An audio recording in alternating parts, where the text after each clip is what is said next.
There we go. We are being recorded officially. So, uh, what do you guys want to do? Have a discussion? This is the first time I've ever virtually chaired. Do we want to have discussion at the very end? I guess, Yeah, because there's only us. There's no audience, right? Is that correct? So I apologize. Our building is having repairs done and there is a bit of noise. I will be able to hear you in the room. I don't know if I can do very much about it. I hope it's not disturbing you. no. Great. So how do you want me to alert you? Should I just wave like 5 minutes, 4 minutes, 3 minutes? How should I alert you Yeah, about the thing? I think that would be great. Yes. I'll just do that. So when 5 minutes are up, I'll hold up my phone at 5 minutes till the end. I'm going to just my email somehow is on, so I'm going to go and just shut down my email so it doesn't beep. So I'll be right back.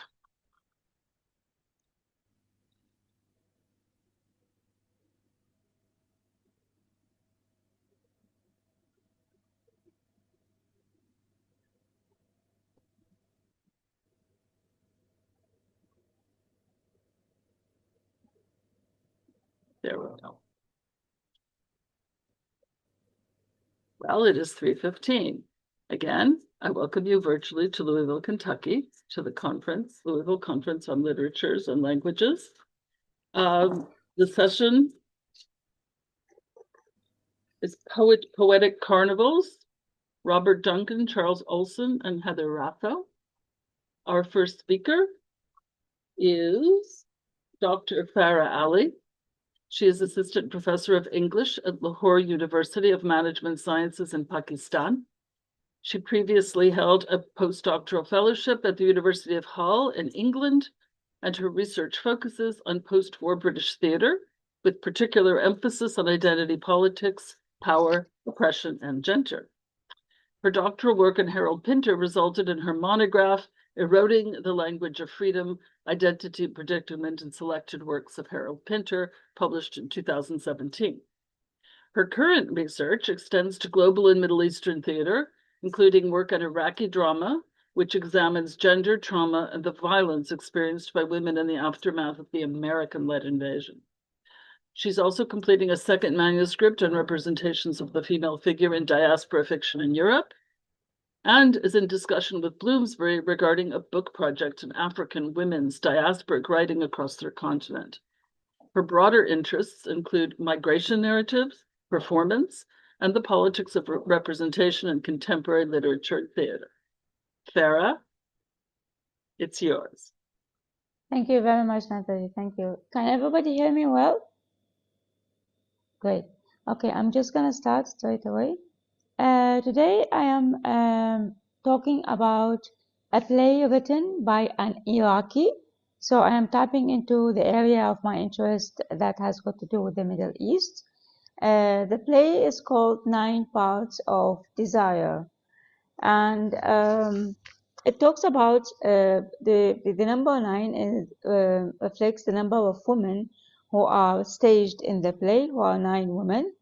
And my central argument is, about Heather Raffo's play and those Iraqi women. I am exploring their um conversation, their dialogue through two concepts that are pioneered by both Michael Bakhtin's Carnivalesque and Judith Butler's Ethics of Grief. Those are the two components of the dialogue that those women are exchanging amongst each other. Heather Raffo creates a carnivalesque theatrical space. What do I mean by carnivalesque theatrical space? So this is something that has got to do with the former regime, the Saddam Hussein regime. Before the toppling of the former regime, uh, this coexistence of different voices is something that has never been heard about. So there was a hierarchy, and there were people who are closer to authority and people whose voices and conversation were hushed and silenced. What Heather Raffo does in this play is that she breaks both of these barriers by bringing those different women with their different traumatic history and different stories, and making them exist in the same space and talk about same stories about power abuse, as if they know each other, even though they are strangers. So she does two things. She disrupts the everyday narrative that Iraqi audience, let alone international audience, have never been familiar with, and she is bringing those nine strangers together in a way that would never have been possible before the toppling of the regime. Now, this is the part that has got to do with the carnivalesque and the disrupting of the narrative.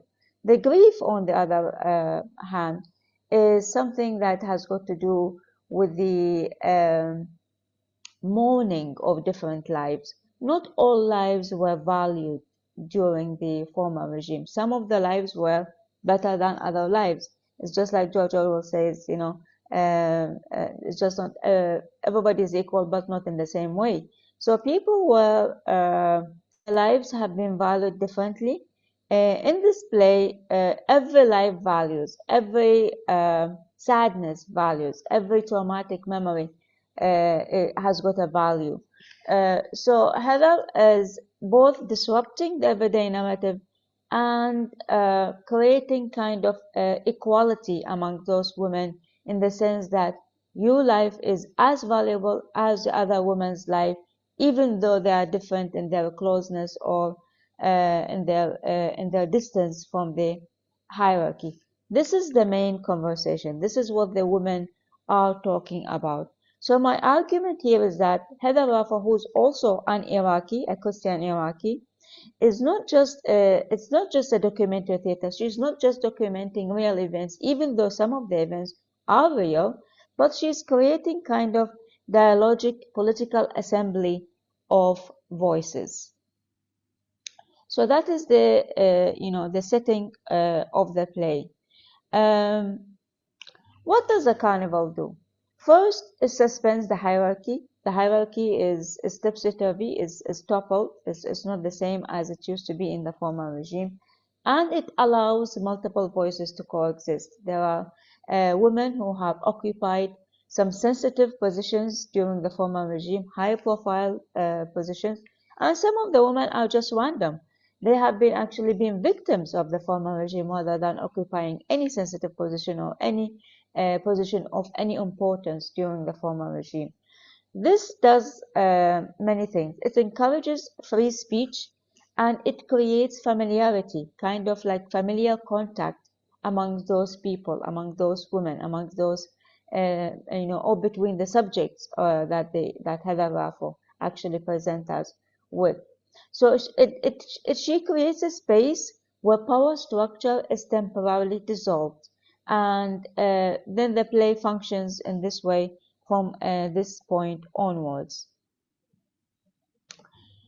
The grief is political. What does that mean? The grief is something that always talks about a political event. Somebody lost her son in the war. Somebody has got raped during, while she was working for the former regime.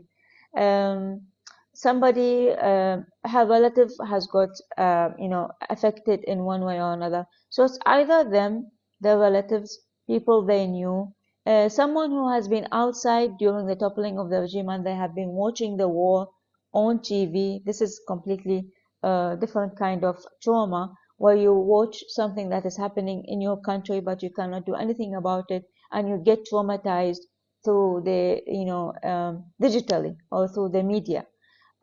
So those stories, in their difference, they have something in common, that is pain, trauma, victimhood, or the cost of occupying a sensitive position and having to compromise certain things in order to keep your position during the former regime. The hierarchy has been toppled only after 2003 by those women being in the same stage, coexisting, talking to each other as if they know each other, and not only talking to their Iraqi audience, because the play has never been staged in Iraq.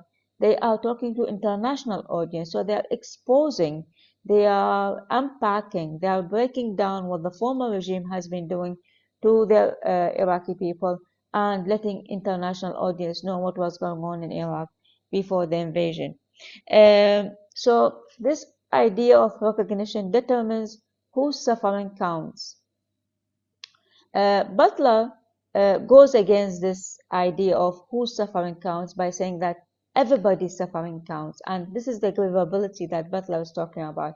And this is why I chose Butler and Bakhtin in order to analyze the women's suffering, in order to topple the hierarchy and at the same time believe or argue that everybody's suffering counts. Butler helps us see how Iraqi women's suffering becomes visible or sometimes invisible, depending on the global power structures. For Bakhtin, there is this dialogic plurality.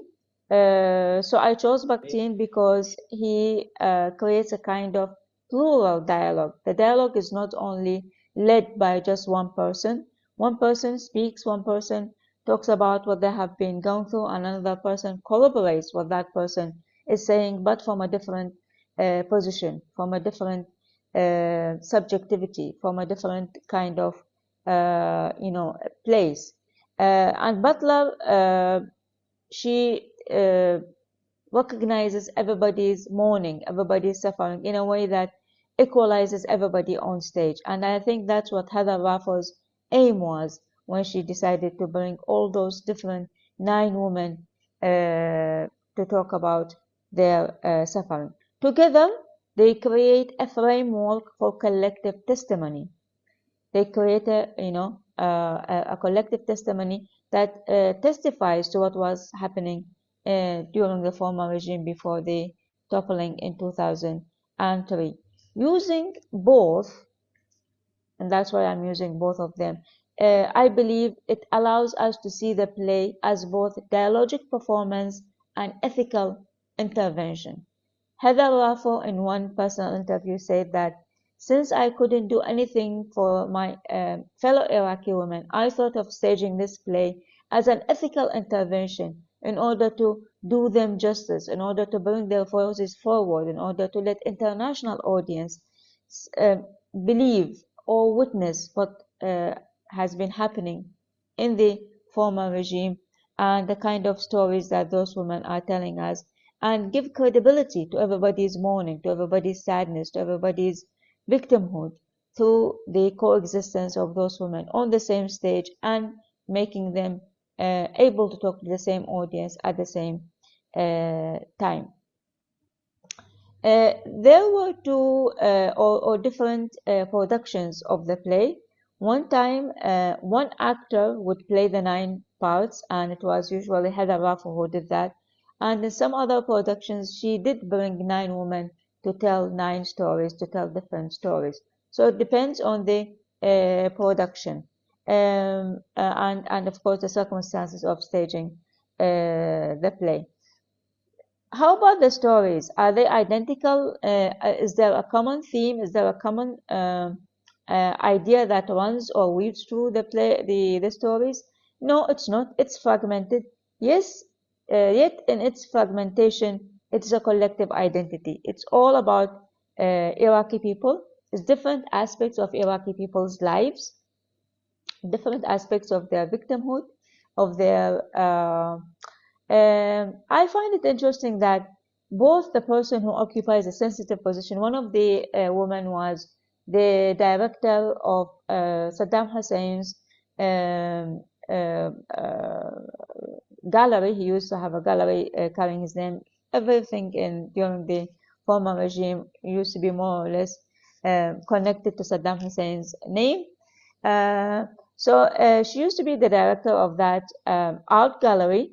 And in that sensitive position, that this is a very powerful position because it used to be used as a propaganda for the regime. She had to compromise parts of her identity. She had to paint in a certain kind of way to reflect certain kind of sufferings, especially during the embargo that started in 1993 and continued until the toppling of the regime. some of the artists or people who painters or actors or singers, they were forced sometimes, if I may use this word, to reflect what the country is going through as a kind of a propaganda, sometimes exaggerate the suffering, sometimes lessen some kind of suffering in order to cater for the regime wants, or how the regime wants to be seen internationally on an international stage. So she relates one interesting story of one of her beautiful friends who has been kidnapped by the regime, and she has been raped. But the way she has been raped is very weird. After raping her, they painted her body with um, honey, and then they let vicious dogs loose in order to kind of eat her alive. And she documented this kind of this incident by having a woman hugging a tree with her back to the viewer, to the person who sees the painting. And when she was asked about what is the symbolism of this painting, she unfolded the whole story, and she told the details of such story. It was a horrific story. Sometimes it is off-putting. Heather Raffo has complained of some people walking out of the performance halfway through because they couldn't take all the information. But still, it is something that has never been heard before. I myself have not heard of this story, having lived most of my life in Iraq. So this is the kind of stories that those women are talking about. Very sensitive, painful, traumatic, but it wouldn't have been possible has it not been for Heather Raffo breaking those women and toppling of the hierarchy in a way that even the person who, if the regime has still been there, she wouldn't have been able to unfold this kind of information. She wouldn't have been able to say this kind of information. Heather Raffo also employs other kind of factors in order to reflect the symbolism of the, if I may use this word, Iraqiness of the play. The costumes enables the shifting of identities. So if the play is written by, or is played by one person, that one person will be uh, changing clothing, changing costumes in order to reflect the character that they are playing. So there are different kind of clothing that those women are wearing. Some of them are wearing traditional kind of, I don't know if you have heard of this word, abaya, which is a cloak like that covers the whole body, and it is usually worn by people who are coming from simple backgrounds, people who are coming from poor backgrounds, conservative kind of, not particularly modern background. And another character wears a complete modern, westernized clothing style in order to reflect the kind of role that she is playing. And in this way also they are breaking the narrative. Not all women are wearing the same kind of clothing. The hierarchy here again is toppled. The hierarchy is disorganized, and it functions like the Bactrian carnivalist mask.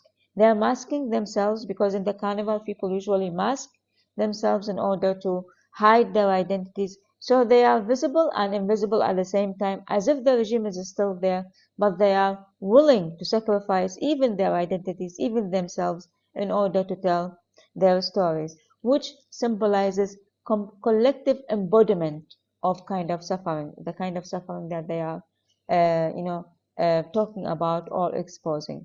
The cloak or the hijab or the abaya operates as a theatrical avatar, allowing identities to be performed rather than um, just fixed. So it is not fixed identity as much as a fluid identity, both by changing the stories that they are talking about, by toppling the hierarchy of the stories, by the sensitivity of the stories, as well as by changing their clothing or they changing their costumes according to the demands of the role, according to the performance that they are doing.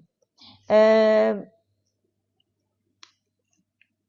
the play opens with sadness, with a note of sadness, with somebody who is mourning the death of multiple people, the death of many people for no reason, for no particular reason, or maybe this is what Heather Raffo wants to say, wants to keep it open so that not a particular suffering is addressed over any other particular suffering. And the most interesting thing about the play is that she is not only talking about the suffering that has happened during the former regime, but also the suffering that has happened after the toppling of the regime. I don't know how many of you have been or have followed the war that happened some like 23 years ago in 2003, but there was the years of the sectarian violence. Well, scores of people have been killed according to their identity. Again, identity here plays a role in the stories and who those women are and what their stories are about. So the play opens with addressing the current suffering, and that becomes an opening to the former suffering, the suffering that happened before the toppling of the regime, by talking about the suffering that is happening after the toppling of the regime, the sectarian kind of killing, the killing according to somebody's identity, somebody's name, somebody's where they're coming from, where they're living, at the hands of people, the militias, people who are, unidentified people. So both the killer and the killed are unidentified, and that keeps the hierarchy, the carnivalist, the value of the person who has been mourned or the mourner are all open and all equal and all approachable from different kind of positionalities or perspectives according to the audience and according to the stories that are being told. And in this way, lament is turned into resistance. And that is the second part that I am emphasizing, is that amidst all of this chaos, amidst this cacophony of voices, of different stories, that you don't know which to believe, which one is true, which one is factual, which one is imaginative. Amongst all of those stories, that's not the most important. The stories happen whether it is an imaginative or whether it is factual, but it is part of what was happening, or at least along the same lines of what used to happen during the former regime. The point here is that while telling those stories, those women are opening sides of resistance. The fact that they are telling the stories in itself is an act of courage, and that is what Raffo is emphasizing. Her mourning exemplifies Butler's idea that grief can be a political act, and that is what those women are doing. They are, performing a political act, both by wearing different kind of costumes, playing different kind of roles, telling different kind of stories, but in the end, it's a political act. It is telling a story that has got a political importance. It is documenting something that has happened, and it's bound to happen again if anything like this happens in the country again. So there is the potential that something like this could happen. It's not only happened in the past, but it could happen also in the future. And I think that is one of the strengths of the play that Raffo is telling us about.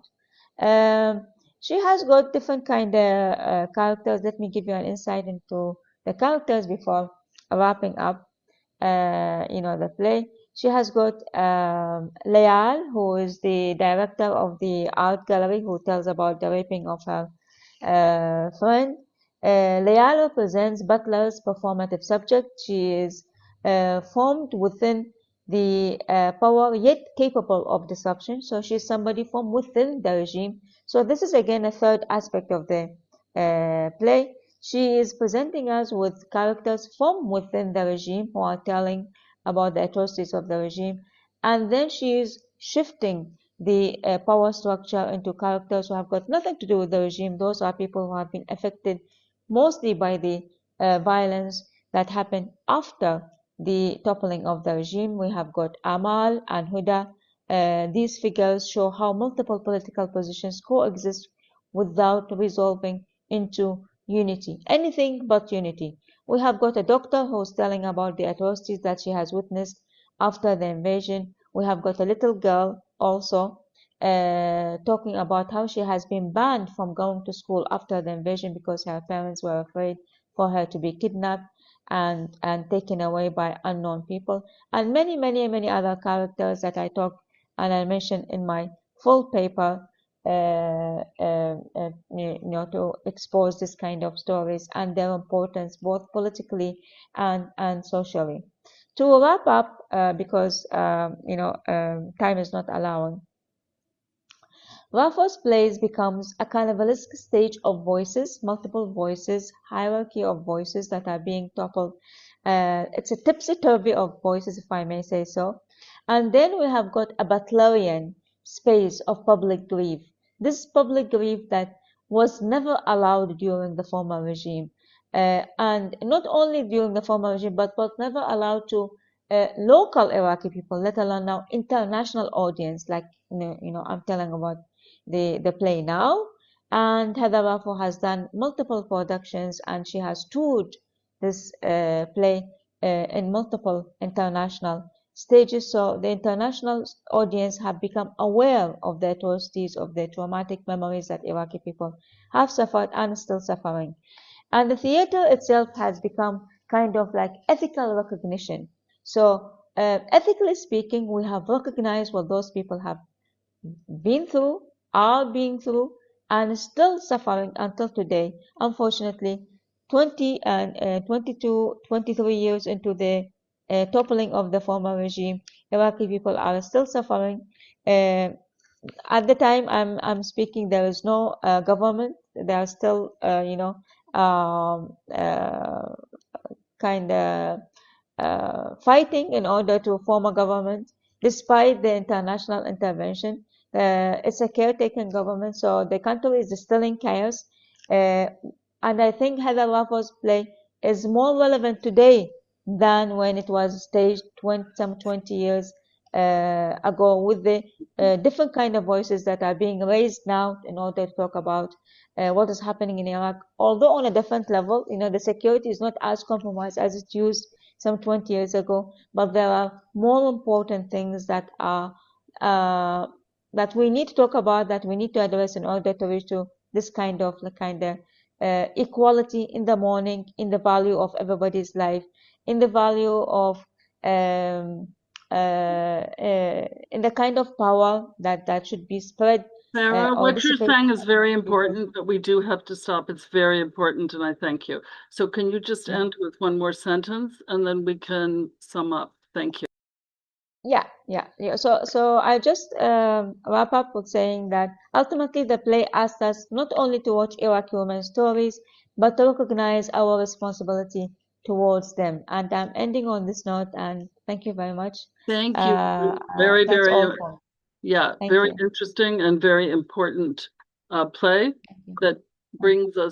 brings our attention to the plight of people who live in places where it is not perhaps as safe and Thank comfortable as we live. It's a place of discomfort, and it makes us discomfortable, and that's the point. Thank you very, very much. We're going to hold questions till the end of the session. So we're going to go on to our next speaker, who is Caleb McMurphy, who is speaking to us from New England. He will be speaking about Maximus to Jack, Charles Olson, and John Chase Hammond Jr. Caleb McMurphy is originally from Oregon, all the way on the West Coast. He came east as an undergraduate and attended Lyndon State College of Lyndonville, Vermont, and graduated with a double major in film studies and history. His senior thesis was an extended analysis of race and racism in early American silent film, with a focus on contrasting racial dynamics and broader cultural impact of the films of D.W. Griffith and Oscar Micheaux. He attended Bowling Green State University's School of Critical and Cultural Studies in Bowling Green, Ohio, with an MA in American Cultural Studies, His research was focused on 20th century American countercultural politics and films of the 60s and 70s of the last century, as well as on industrial labor policy in the Hollywood studio system. In 2022, Caleb was appointed Hammond Castle Museum's Director of Visitor Services and Education and moved to Gloucester, Massachusetts, where he currently resides. During his tenure at the museum, he's delivered numerous lectures on topics ranging from local queer enclaves to Broadway musicals to avant-garde esoteric poetry of the 1960s. He also spearheaded the organization of the museum's first ever official celebration of Pride Month, consisting of multiple exhibits and other events highlighting Hammond Castle Museum's significance as a queer historical landmark. We welcome Caleb McMurphy and are going to now hear about Charles Olson and John Hayes Hammond Jr. Caleb?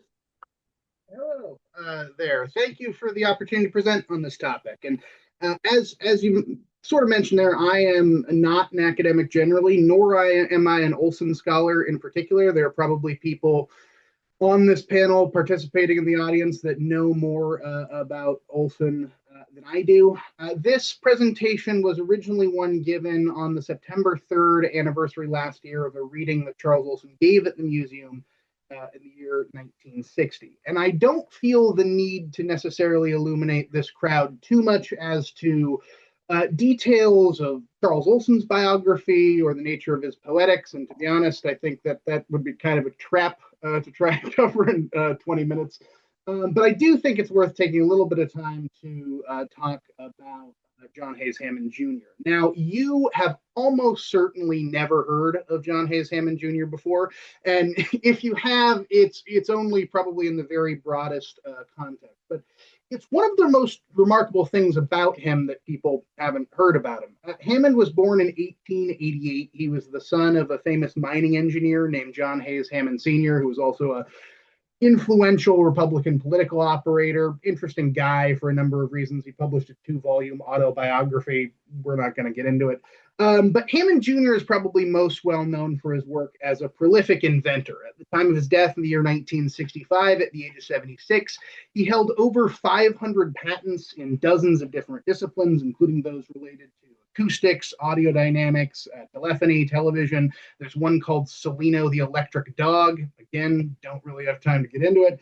But he's probably most well known for his contributions to the field of radio control, this being sort of the same technology behind today's drones. Specifically, Hammond's doing a lot of work with remotely controlled boats and torpedoes, especially while that field's in its very early infancy. But it's not just science and military stuff, right? Most notably, between 1926 and 1929, Hammond builds what is now known as Hammond Castle Museum, although what he principally referred to as Abbadia Mare, borrowing the Latin abbey by the sea or sea abbey. And this was a building intended to serve both as a home for himself and his new wife, Irene, a laboratory for his ongoing invention work, and from the year 1930 on throughout the remainder of his life, to be open in some capacity to the public. Now, it's kind of hard to describe what Hammond Castle Museum is if you've ever been there. Architecturally, it's a combination of centuries of historical European styles and embellishments. It contains a vast collection of artifacts that Hammond acquired from all across the globe, principally Italy and continental Europe. He kind of helped himself off by not generally going into subaltern countries and just taking stuff. Mostly it's stuff he bought from Italians in the 1920s. But you have everything ranging from, ancient Roman sarcophagi to, 15th century chairs and all manner of interesting things. Thousands of artifacts we're talking about. It's a vast collection. Hammond also has a really interesting palette of cultural interests. If you read through his guest book and diaries, you'll find that Hammond spends like a whole New Year's with Noel Coward, various other sort of early film and theater people, figures of social significance. But probably the most important figure in terms of the conversation that I want to have today is a lesser known gentleman by the name of Harry Martin.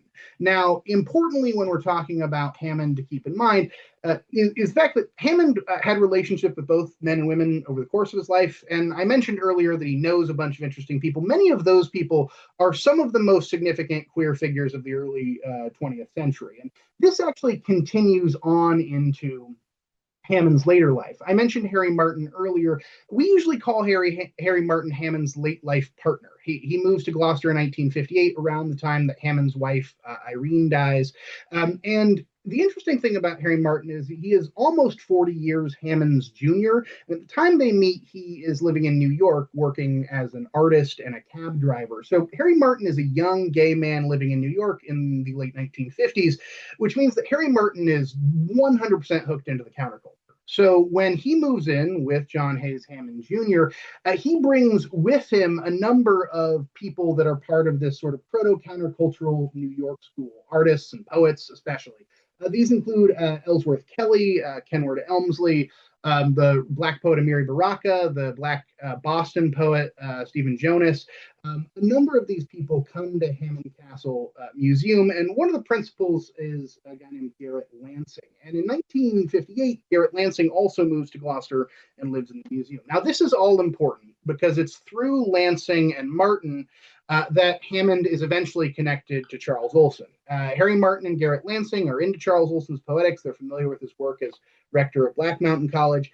And they find out he's living in Gloucester at 28 Fort Square and decide to go knock on his door. And that starts a friendship between Harry Martin, Garrett Lansing, and Charles Olson, which eventually blossoms into a friendship between Hammond and Charles Olson. Now, I think it's worth here taking a step back and looking at what the traditional narrative of the relationship between Hammond and Olson is. Now, those of you that are familiar with Olson's biography will know that there's basically only ever been one book-length sort of full-scale biography of him published. It was published in 1991 by a guy named Tom Clark, and it's called An Allegory of a Poet's Life, or Charles Olson, An Allegory of a Poet's Life. To say that this biography is controversial for a number of reasons is not really getting into the things about this biography that some Olson acolytes frankly detest. But I would boil down, and I would say I don't really have a dog in the fight, but I would boil down the sort of broad criticism of Tom Clark's biography to kind of two things. One, it's highly psychoanalytical in its approach. It sort of paints Olson as this unstable, abusive, and neglectful neurotic. That's, I think I disagree with that, at least in part, but at least it's a matter of interpretation. The other thing that Tom Clark does is he's very selective in his quotation and tends to ignore evidence contrary to his desired conclusions, to the point, I would say, of fabrication. The chapter in which Olson and Hammond's relationship is discussed is titled In Tenebris, which should give you a sense of tonally kind of how Olson approaches it. And Olson and Clark portrays Olson as this sort of pathetic court jester to an aging millionaire. Basically, his version of it is that Olson is really trying to get Hammond's money and is really debasing himself by hanging around Hammond's crowd at the museum. And he sort of paints Hammond as this guy who doesn't really respect Olson intellectually and is just sort of using his cachet and abusing him, much in line with Tom Clark's general portrayal of kind of how Olson's relationships were. The chapter in which Olson and Hammond's relationship is discussed is, I would say, poorly sourced.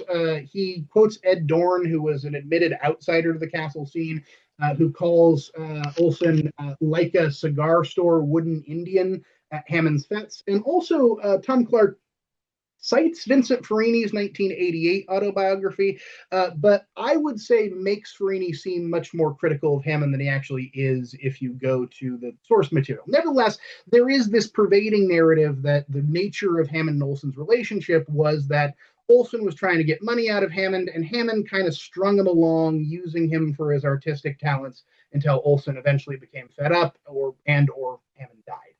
There is also a pervading current of homophobia in Tom Clark's analysis. He cites a poem that Olson wrote in which he calls Hammond a slur intended for gay men a couple times. Clark paints this as sort of an explosive reaction to Hammond denying Olson the funds that he desired. That's actually not the case. The poem that Tom Clark is citing was written 8 months after Hammond's death in 1965 and years after exchanges about money had taken place. And again, this gets back to like the way Tom Clark quotes things, and I apologize for any big Tom Clark fans in the audience. I think borders to the point of actively deceptive in the way in which he's using material. Although again, I don't really have a dog in the fight. I think it's important to keep in mind these traditional narratives while we just take a brief look at what the actual relationship between the two men was. And I will try and go through this as quickly as possible, but suffice it to say, there are a lot of poems that you can look at and correspondence that you can look at to get a better sense of the relationship between these two men in a way that complicates this sort of traditional narrative. The very first time that Hammond appears in an Olson poem is one called The Intended Angle of Vision from My Kitchen, which is not in the Maximus cycle, but in it, Olson claims that he can see Hammond Castle Museum from his window at his apartment at 28 Fort Square.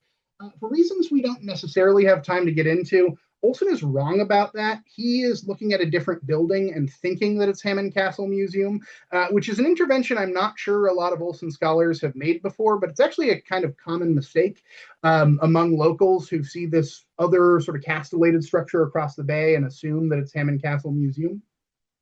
I think there's a couple interesting things one can draw from that intended angle of my kitchen poem. And one of the key ones, I think, in looking at Olson is that Olson was not particularly familiar with the Gloucester shoreline by water, which is kind of remarkable given how important it is in his poetics. He's certainly familiar with a lot of the charts and soundings and the historical documents, but it doesn't seem like he had a really solid grasp of what the shoreline looked like from the perspective of a boat, which is kind of interesting and a point of contrast between him and Hammond, because Hammond was an avid sailor. The first time that Hammond appears in the Maximus poems is in a poem called All My Life I've Heard About Many, which is, depending on how you count it, the third or fourth poem in the second volume of the Maximus poems. This is one of the most commonly anthologized Maximus poems, and it doesn't invoke Hammond by name. Instead, it uses a stanza in which it says, he sailed the caches and wrecked on that ledge. His ship vaulted the shoal. He landed in Gloucester. He built a castle at Norman's Woe. Norman's Woe, of course, being a reef made famous by the Longfellow poem Wreck of the Hesperus, which is right next to where Hammond Castle Museum was built. I actually want to talk about what George F. Buttrick, who writes the sort of companion to the Maximus poem, called the piggyback poem to this one. It's called A Note on the Above, and it is an interesting poem for a number of reasons, because as Buttrick presents it, it's just kind of an odd footnote to the previous poem, the All My Life I've Dreamed About Many. He sort of footnotes that it has a reference to the Odyssey in it, but other than that is just kind of thinking of it as a little bit of an appendix. Like it's not really relevant for the content of the poem before. I do want to make a significant intervention here in that the fact that A Note on the Above mentions the Odyssey, which as Olson references go is a pretty accessible one, is very interesting, because a thing that I know but George F. Buttrick does not is that John Case Hammond Jr.'s boat was called the Odysseus. And this is interesting because it connects the two poems in a way that I don't necessarily think they have been before in Olson scholarship. Now, we'd have to sort of prove that Olson knew that Hammond had a boat called the Odysseus, and I actually can do that. In the very first letter of correspondence between Olson and Hammond, dated November 9th, 1959, just 20 days before that, A Note on the Above poem, in which Olson references the Odyssey in reference to the Hammond poem, Charles Olson and Hammond talk in a letter about Hammond's boat. And so I think it would be fair to assume that that is very much on Olson's mind at the time that poem is written.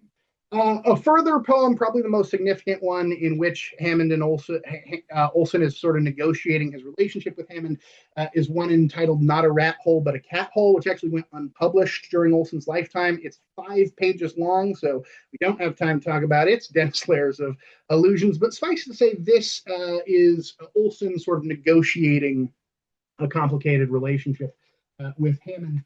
Also in 1960, Olson would appear in Set Magazine, which is an esoteric occult gay poetry magazine put together by Garrett Lansing with cover illustrations by Harry Martin, which we believe was funded by Hammond. and also includes Robert Duncan, who we're going to hear a little bit about in a second. You can continue to trace correspondence between Hammond and Olson, although we don't have time to read every single reference to Olson in Hammond's letters or the letters between them. I think it would be sufficient to say that if one does, one much more gets the impression that the relationship between the men was much warmer than has traditionally been portrayed. There are letters in which Charles Olson salutes love Charles rather than from Charles. There are letters where Hammond gives his best wishes to Peter Bret and the Red Wagon, which are Charles Olson's wife and infant son. And when you finally come around to the ask, when Charles Olson is asking Hammond for money, that is also a lot more complicated than Tom Clark or subsequent Olson scholarship portrays it. It initially involved Vincent Freeney approaching Hammond on Charles Olson's behalf in a very compassionate display of, hey, our friend Charles Maximus is hard up for cash. He's taking money from his infant son. I gave him $50. You can give him far more. Let's try and work something out for him. When Charles Olson writes Hammond demanding money the first time, he does it in such a way where he proposes that he will write a history of Gloucester, which he'll call the John Hayes Hammond Jr. History of Gloucester. And he asked Hammond for $20,000, which I got to say, if you were Hammond and you considered Olson your close friend, you might find somewhat insulting. Now, one of the elements of the traditional narrative I think is important to confute is that generally there's this notion that Hammond strung Olson along for long periods of time. This shows up in Freeney's biography as well. This is not the case. The first time Olson asks Hammond for money, Hammond gets back to him 4 days later with a polite no.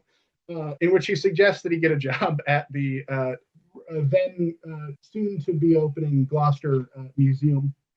And a subsequent entreatise for money in 1963, by the way, a much more rambling one that I wish I had the time to read in this presentation.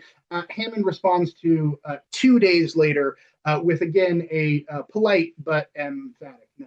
Now, one might wonder whether or not Hammond and Olson remain friends, and certainly if they did not remain friends, this would be a point in support of sort of Tom Clark's narrative, Freeney's narrative, this notion that Olson became so incensed by Hammond stringing him along and the difficulty in extracting funds from Hammond, who he didn't particularly respect, that he just raged about Hammond. But I can tell you that after Betty Olson died tragically in a car accident in 1964, days later, Hammond writes a very touching personal letter to Betty Olson's sister, Jean Radoslavich, in which he says, Dear Jean, I am deeply shocked to hear the terrible news about Betty. She was an excellent driver and probably the victim of some speed maniac. Betty was as near a saint as I have met. She was so intelligent, so patient, so humorous. Charles and Peter depend on her completely. This will leave a gap in all our lives, and I send you and the family my most sincere sympathy. Now, one can draw very broad conclusions about Hammond and Olson's relationship by looking at the letters between the two men and where Hammond appears in the poems. But I think we should, in conclusion, be thinking in a much more complicated way than the traditional narrative about the relationship between these two men, and certainly about how much Olson perhaps respected Hammond. After Hammond turns Olson down the first time, Olson writes back on the back of the rejection for funds, come off it, Jack. That's bullshit, and you know it. I must create my own system or become involved in another man's, which is a misquote of Blake's, I must create my own system or become enslaved by another man's. So there's a degree to which Olson very much views himself as having offered himself up to Hammond as a sort of figure of artistic respect.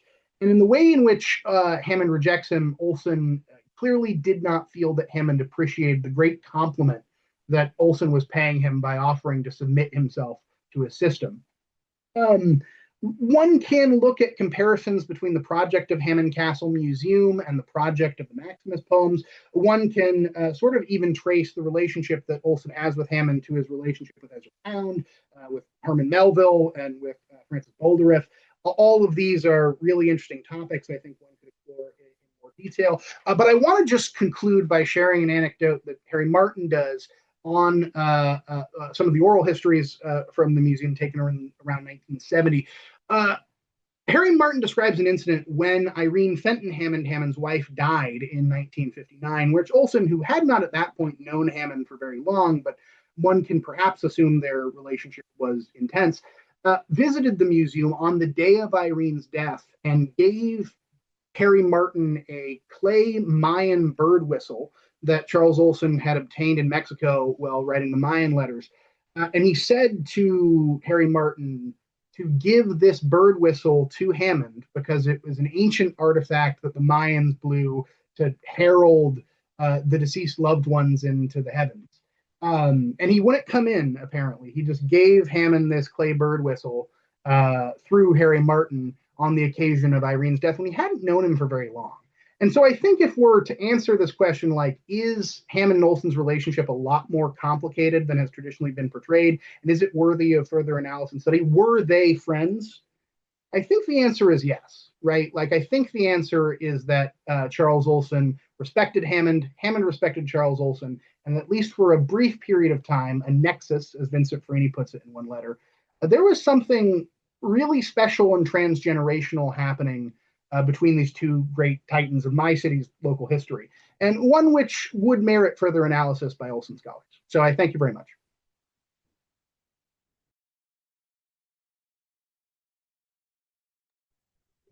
You're muted. Thank you. Caleb, thank you very much. That was very interesting, and the museum sounds very intriguing and idiosyncratic and worth a visit. We're now going to turn to our third speaker, Bret Keeling.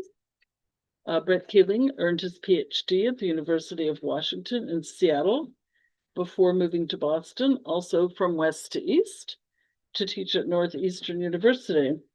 In addition to British modernism, his interests in gender and sexuality studies, queer and feminist theory, composition studies, pedagogy, and service learning. He has presented papers at NCTE, the MLA, the ALA, NEMLA, and CCCC, and published papers on HD, Virginia Woolf, and E.M. Foster. The topic of his paper is HD and Robert Duncan, Erasure and Continuation. Bret?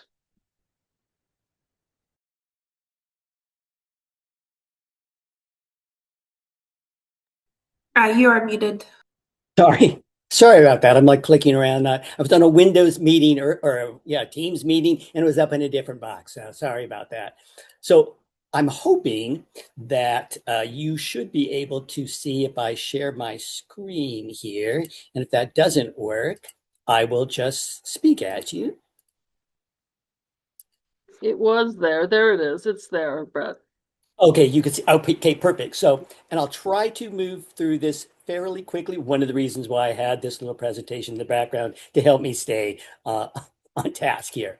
So, in his HD book, Robert Duncan says that, quote, the imagists seek a return to Hellenic purity, but that HD works toward, again, quoting, a full presentation of Hellenistic syncretism.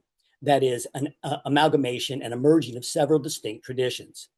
Duncan describes this syncretism as a source for HD, quote, where the lore of Egypt and the lore of Greece are gathered together in the synthesis of a common religion, end quote.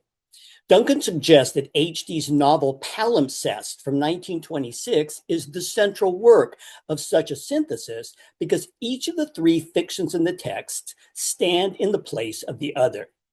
As the title palimpsest creates the image of one writing erased to make room for another, so it may also create, according to Duncan, quote, the image of an identity where one person has been erased to make room for another, or the image of a life or lives erased to make room for another life. 2 years before Palimpsest, HD published her fifth collection of poetry, Heliodora, that's 1924. Here, HD includes 4 of her 5 sapphic fragments. Now, this afternoon, I'm going to share with you my interest in the way the poem Eros, which predates the poems of Heliodora, functions both as an erasure of sorts of Sappho and is itself the object of erasure in HD's poem Fragment 40. I'll conclude by suggesting that Duncan's own poem, Epilogos, functions both as an erasure of his earlier poem, Doves, and as an erasure of HD. However, I want to argue that Duncan and HD's erasure of one text for another, like HD's erasure of Sappho for herself, is an act not of erasure in a commonplace connotation of that term, but is rather an act of what Gerard Genet describes as continuation. By attempting to stand in the place of Sappho, HD draws Sappho into a collaborative effort to push the image beyond purity toward synthesis. And by attempting to stand in the place of HD, Duncan continues the work of what he describes as HD's attempts, quote, to see history anew as a drama in which the one is in many acts enacting itself. We know from Louis L. Marx's introduction to HD's collected poems of 1983 that HD originally wrote the poem Eros in 1916 as part of a triad of poems that, as she wrote on the manuscript, were from the poems of the Island series. According to Marx, HD could not bring herself to publish the trio of poems in any form until 1924, and then only, quote, masked as extensions of fragments of Sappho, because they were too personal, too intimate for public presentation. As her marriage to Richard Aldington and her friendship with Ezra Pound faltered, Marx tells us HD's sense of betrayal was too strong for Imagist principles and Greek myths, and he insists that in the Three Island poems, HD had moved beyond those modes of mythic or poetic control. Implicitly, then, in masking these poems as sapphic fragments later, HD seemingly returns to Imagist principles and control. These island poems, Amaranth, Eros, and Envy, also include the poem The Islands, which was published in Hyman in 1921. In a letter to Norman Holmes Pearson in 1937, HD says she wrote The Islands in 1916 while at Corfe Castle in Dorset. Thus, we know that all four island poems were composed during the same 2 or 3 month period. In this letter, HD says that during the same time that she wrote The Islands, she wrote fragment 36, one of the 4 sapphic fragments she included in Heliodora. The other 3 sapphic fragments in Heliodora are all HD's reworkings of the 3 other island poems. Amaranth becomes fragment 41, Eros becomes fragment 40, and Envy becomes fragment 68. I linger over these seemingly inconsequential details in order to complicate the notion and the conclusion that Eros and its companions become sapphic fragments out of HD's need to mask or mute personal crises.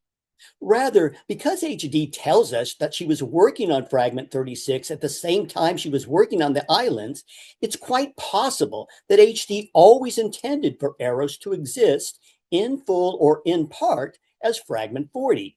In fact, because the original version of Eros already includes an implicit intertextual relationship with Sappho's fragment, it's actually unclear, as Eileen Gregory points out, that HD did not write Eros with Sappho already in mind. Barbara Johnson writes that intertextuality designates the multitude of ways a text has of not being self-contained.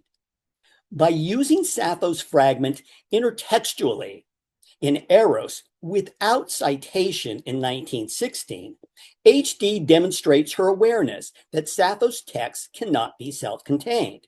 However, in 1924, by using Sappho's fragment in an explicit citation to open fragment 40, HD also demonstrates her awareness that her own text, Eros, cannot be self-contained either.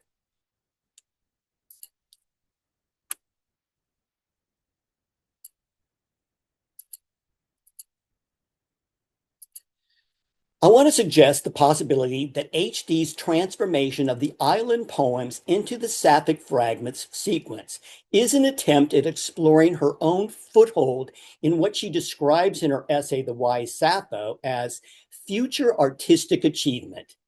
Yes, by separating Eros from Amaranth and Envy and editing all three, HD may indeed mask or mute some personal betrayal, anxiety, or grief.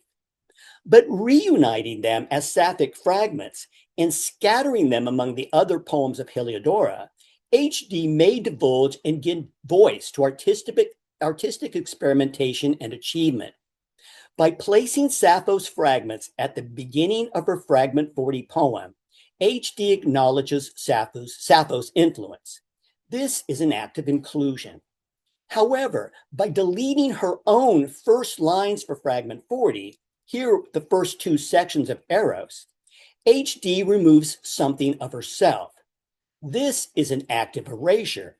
And yet this act of erasure in the context of Gerard Genet is also an act of continuation.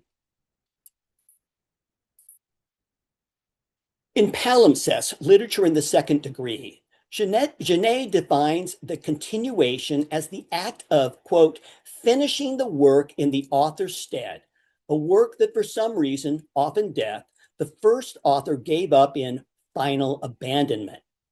But Genet supplements this definition.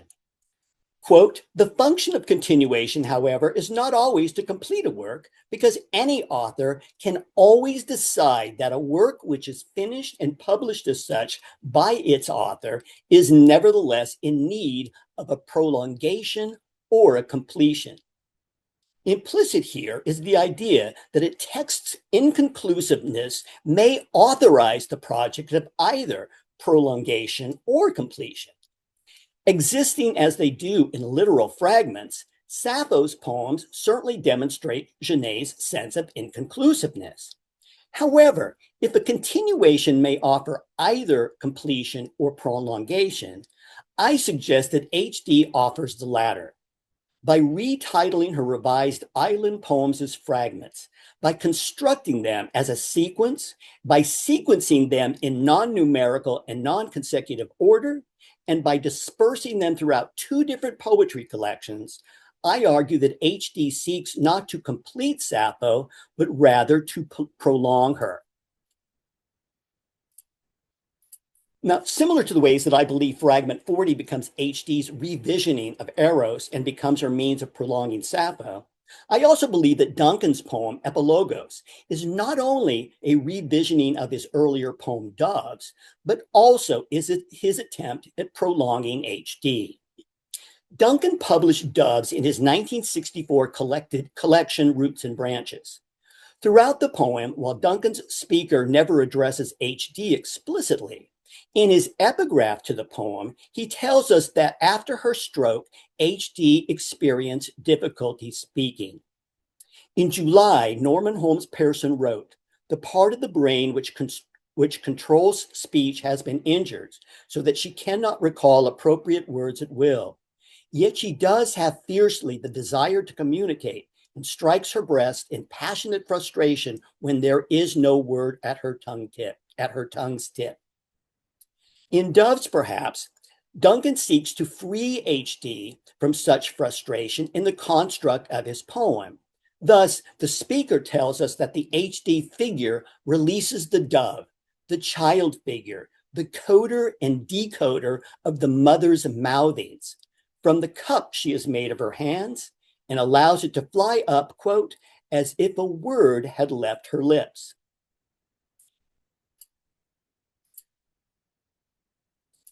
While HD unarguably suffers from the incapacitation of her stroke, the HD figure in Doves suffers ambivalently in the context of the poem. Even without speaking, without speech that is, she remains capable of creation. True, the speaker tells us that all the nets of words are gone, and an absent net of words alludes to HD's inability to articulate words at will. In this sense, the voice is the net that forms the foundation for words as meaning by way of speech. But nets also implies networks, as in systems that connect and control. If it's the nets or networks rather than the words that are gone, then the speaker might also be suggesting that it's the seemingly fixed components of words, sign, signifier, signified, that are gone. In this sense, the image of the HD figure as mother and tree, as someone who now, quote, holds nothing in her two hands, is not solely a negative one. She is moved, or rather Duncan's speaker attempts to move her, beyond the conventions of language, beyond nets as ensnarement, and return to words as sound, and return to words as multiply coded and endlessly recoded. She is almost hierarchic as she appears to the speaker, or rather, as she becomes one with the speaker, as I and she merge into we, quote, with hands lifted as a bowl for water, alms, or prayer. The merging of the HD figure and the poem's speaker, and the merging of the mother with the child, what I'm reading as Duncan's attempts at an imaginative merging of HD and himself, is an experience that Duncan continues in Epilogos. Duncan published Epilogos 3 years after Doves as a limited edition chapbook. He published it again a year later in Bending the Bow. Now, prior to the chapbook publication in 1967, Duncan included 26 lines from the opening of the poem in a letter to Denise Levertov. He told Levertov that he imagined those lines as, quote, the beginning of a curtain speech as I see now as the closing poem for Bending the Bow. For its published form, Duncan added 2 lines to those he'd sent to Levertov. In Bending the Bow, Epilogos begins, and as an old man come forward into a speech he had long waited for. At first glance, these lines merely seem to underscore for the reader that Duncan intends for the poem to function as that curtain speech he imagined. But there's something more going on here. Duncan didn't simply write these words to open Epilogos, rather he'd already written them to close Doves.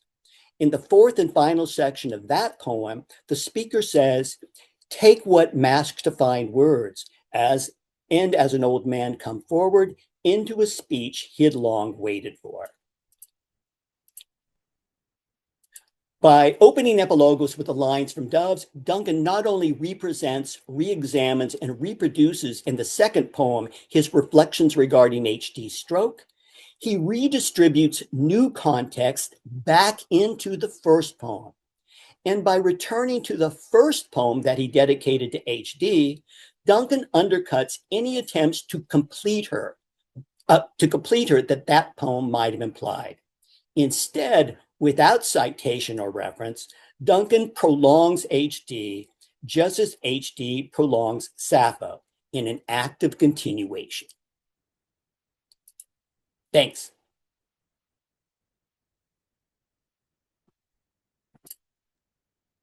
Thank you very much. Well, we've had 3 very interesting papers. If I were to say, find a theme that binds them all, I think it's fragments, fragments of literature, fragments of relationships, fragments of language that represent different experiences. So I think now we're going to open up to questions. I'm going to take the chair's prerogative, and I have a question for Farah about the play, and that is, interested in what language. I'm sure it was, I imagine that it was written in Arabic. I'm not 100% sure.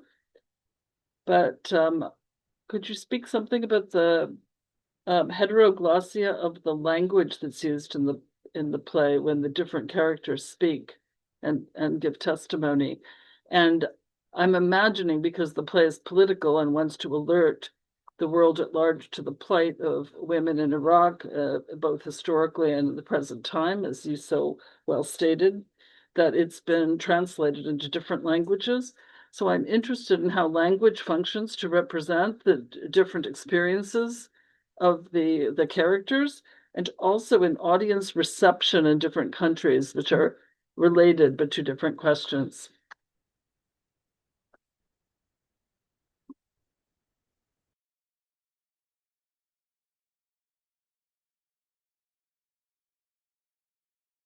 Did you hear my question, Farah?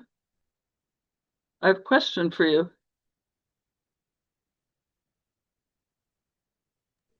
You are muted. Okay. Oh, sorry. Yes. You did not hear my questions. So I'll repeat. No, I'm sorry. Okay. I have two questions for you. Yeah. One is about the language that the play was written in. I'm assuming it was written in Arabic. And when it is in Arabic, I'm interested in are the different voices that speak, the 9 voices of desire. Are there distinctions between their Arabic? Is the language sort of a register of where they come from or not in the original? And second, in the translations, because it's been presented in different countries, to give awareness to the world at large of the situation, past and present in Iraq. Which communities have received the play the best? Like which countries had a better audience reception, and how many languages has the play been translated into? Actually, I am not aware of I think the playwright has written the play in English because Oh, she has been raised she was born and raised in Michigan in the United States. So she has actually written it in English. It has not been translated, but she has peppered it with Arabic, a lot of Arabic words, considering that her parents are Iraqis and she has made a couple of visits to Iraq. She went and interviewed those women in Iraq back during the embargo, but the play has been written in English. The second part of your question is whether or not those women, if they were speaking in Arabic, how would that be received by the audience? I think it has been best received in the United States, considering that the setting is about the invasion, and there's a lot of Iraqis in the United States who have watched the war through the media on TV. So as if they are watching their trauma being played out right in front of them when they are attending the play. So she deliberately prepared it in Arabic words in order to draw the international audience, actually, not the local audience, because the local audience are quite familiar with those Arabic words.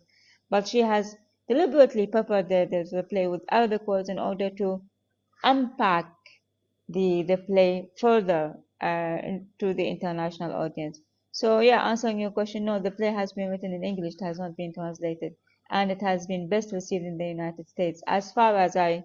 I know, I'm unaware of recent productions, but the productions so far are in the United States. Right. I thought you said she's Iraqi of Iraqi. Is she He Iraqi is or not? Iraqi. Oh, but she He was is born and then raised in Michigan. She's Okay, got second it. generation. Oh, Yes, okay. she's Thank you so second much. generation Iraqi. Yes, yes. Thank So you. I have questions also for Caleb and Bret, which is both of you showed how relationships are created through art and sustained through different modes of art, or can be used as sort of bartering tools.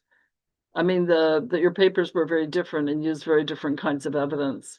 But maybe you can elaborate that a little bit. Like, what are the basic relationships that existed between the two people that you discuss, and how was art used as some sort of negotiating, bartering, or tool of creation in those relationships?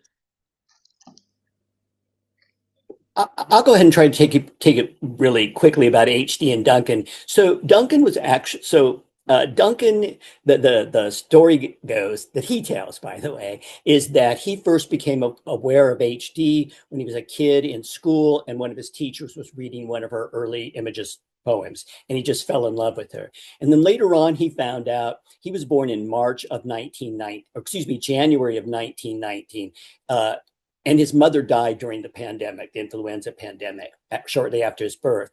In March of 1919, HD gave birth to her daughter, Perdita, And she herself then also became very ill and almost died from the influenza pandemic, but survived. But Duncan then created this sort of mother-son relationship between he and HD. As he became his own poet, he formed a relationship with Norman Holmes Pearson, who managed HD's creative output. And Pearson introduced Duncan to HD, and then Duncan wrote her and said, "Can I write you letters?" And she responded, "Sure." And they kept up a correspondence. And I don't know if you, from my last slide that I showed, that there's only a few of their letters survive from up to, I think it's 59 to 61. It's a very small amount of the letters they exchanged, but it's called A Great Admiration. And in that, you could see lots of different ways that they talk to each other. Sort of interesting to play off of something that Caleb had mentioned earlier. He changes the way that he addresses her too. It starts, sometimes early on, he refers to as Mrs. Aldington by her married name or her former husband's name, then as HD, and then she starts ending things with love HD as opposed to just HD. So you could see their relationship, evolving just through the letters. Yeah, if one takes a look at the correspondence between Hammond and Olson, especially given the context of some of the ideas we've talked about in the sort of what I was calling the traditional narrative of their relationship.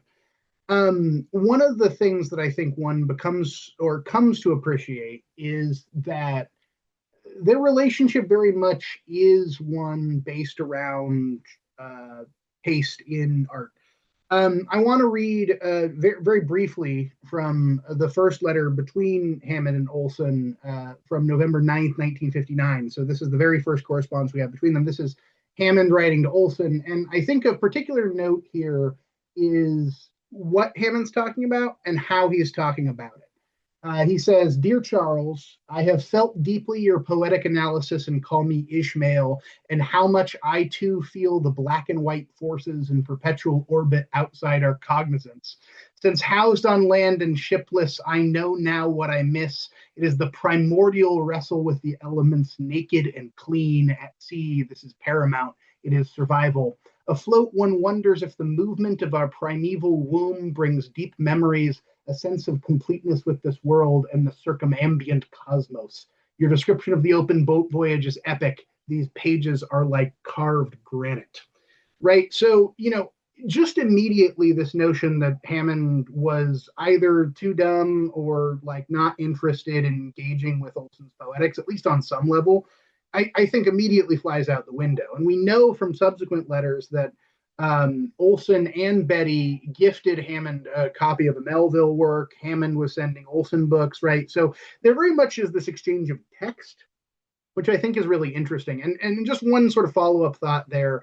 A lot of times visitors to the museum, which by the way, a whole other talk could be given about like, how do you talk to the average museum visitor about Charles Olson, why they should care that he was around, is that, a lot of times people will be like, "Oh, this Hammond guy, he's a genius," which I don't think I would describe Hammond using that moniker, and I don't think Hammond would describe himself using that moniker. But if I were to come up with like one all-encompassing moniker I would use to describe Hammond, and I think it's also true of Olson, and perhaps a parallel that the two men saw in one another and was important, I would say that Hammond was well-read, and a lot of his circle was as well.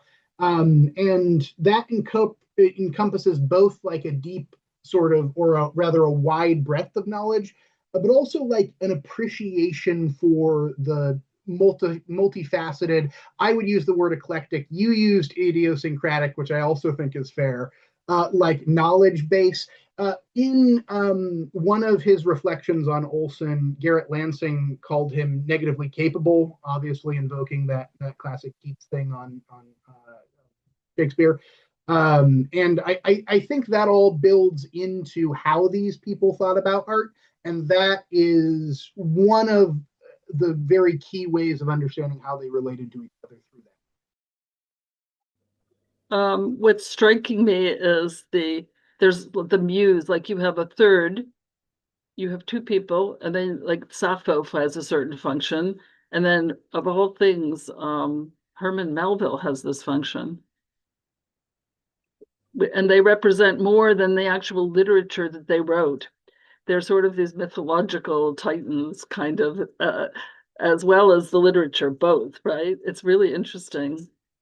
We don't have many other people here, but are there any other questions? Any of you have questions for each other? Just go ahead.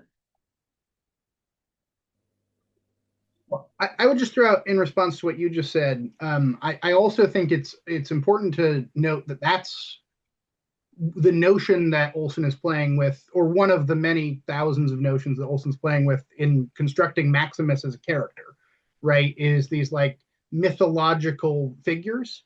And Right. one of the interesting ideas that I was thinking about when doing the original presentation is that, if we say that, and this is a little bit problematic, if we say that there's such a thing as a Maximus that Olson defines, throughout this Titanic volume where he references so many different people. But if we can say that like Maximus is a title that certain people have in Olson's construction of history, literature, and reality, then I think that John Hayes Hammond Jr. was somewhat unique in being a living Maximus who had a close personal relationship with Olson, but was not an Olson acolyte or an Olson instructor. Right, like Francis Boldereff has that sort of psychosexual thing going with Olson.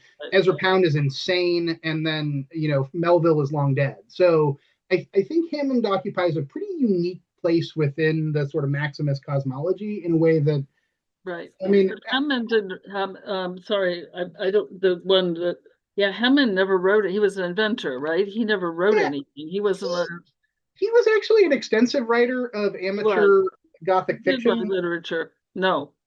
But published literature, no. Although I will say that another, and I am very cognizant of the fact that I fall into the trap of like every academic thinks that whoever they study or the period they study is the most important and understudied aspect of all.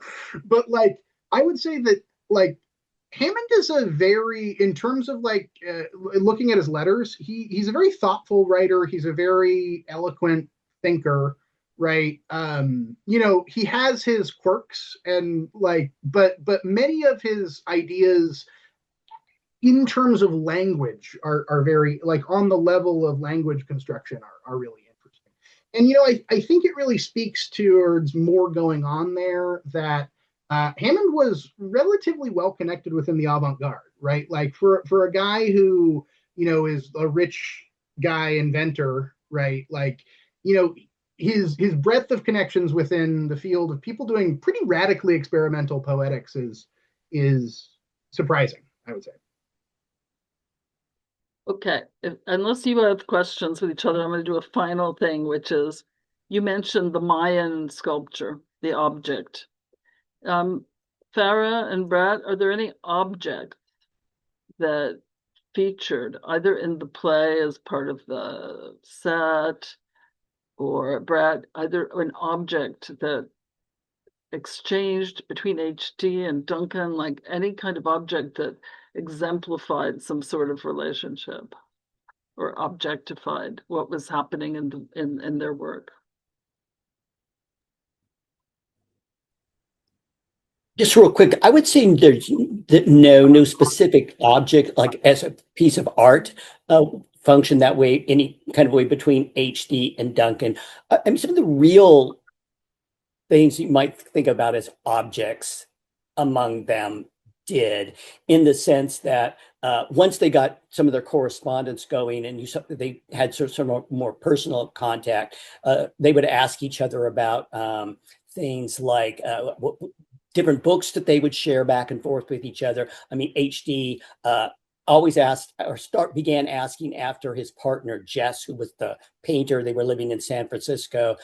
She would check in to find out how their cats worked when they did a move and one of the cats ran away for a night or something. In her letter, did the cat come back? Is everything okay? So that kind of object, but no, not pieces of art per se. Thank you. Yes, there is an object in the play. I said that the play opens on a very sad note, and there is a person who's a mourner. Usually in Iraq, when there is a sad occasion, somebody passes away, somebody, a higher profile personality dies, and then they hold this kind of like kind of ritualistic sort of mourning, sessions or like funeral. They celebrate the kind of life that the person has lived before their death. And the play opens with a very weird object that is a group of used shoes for people who have died, whose only remains are shoes left of them because their bodies are missing. They have been decapitated. They have been, they have been kidnapped and buried in an unknown graves.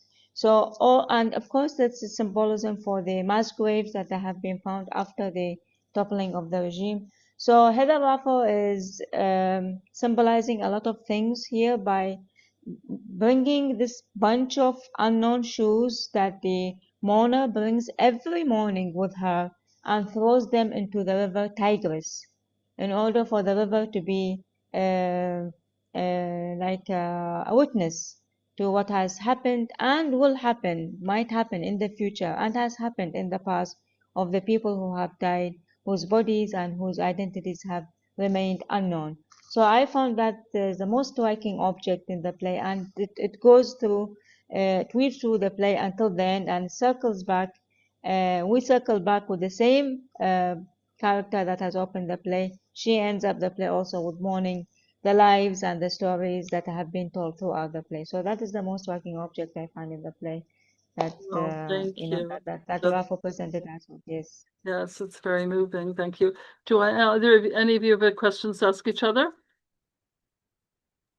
I have a question for Dr. Keeling.